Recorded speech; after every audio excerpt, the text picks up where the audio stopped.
pupunta dito? May gumamit kasi nung ID ni Doc Jerry para makapunta dito, makapasok dito. Ang tingin ko si Doc Carlos yun. Dahil doon lang, iisipin mong pupunta siya dito? Ano ba? Ang paraning mo naman. Oo, panig talaga ako ngayon, Zoe. Lalo na wala na talaga sa katinoan si Doc Carlos. Ano? Akala ko ba hindi talaga siya baliw? Dati yun. Pero ngayon, hindi na talaga siya nagpapanggap eh. Nag-hallucinate na talaga siya at nakakausap niya si Dax. Si Dax?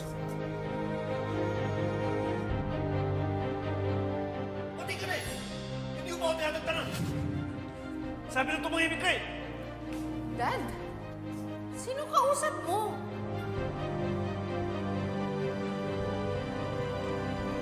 Wala, nag-iisip na ako. Zoe, nagsasabi ako ng totoo.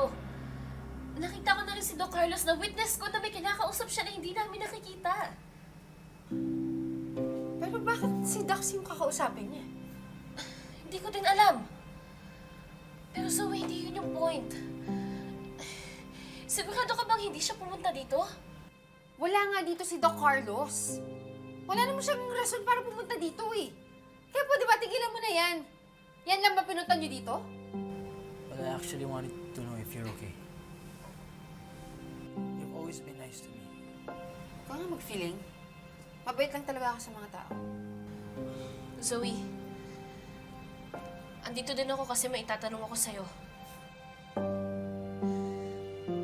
Sabi ni Justine, matagal mo daw alam na... Ay, oo na, oo na. Alam ko na yan. Pero kung ayaw mong maniwala sa akin, bahala ka. Hindi mo naman ako kapatid, di ba? We're not even blood related. So, kung gusto mong maniwala kay Justine, pinsan mo naman siya. Go ahead, I don't mind. Sige na. Zoe, teka lang.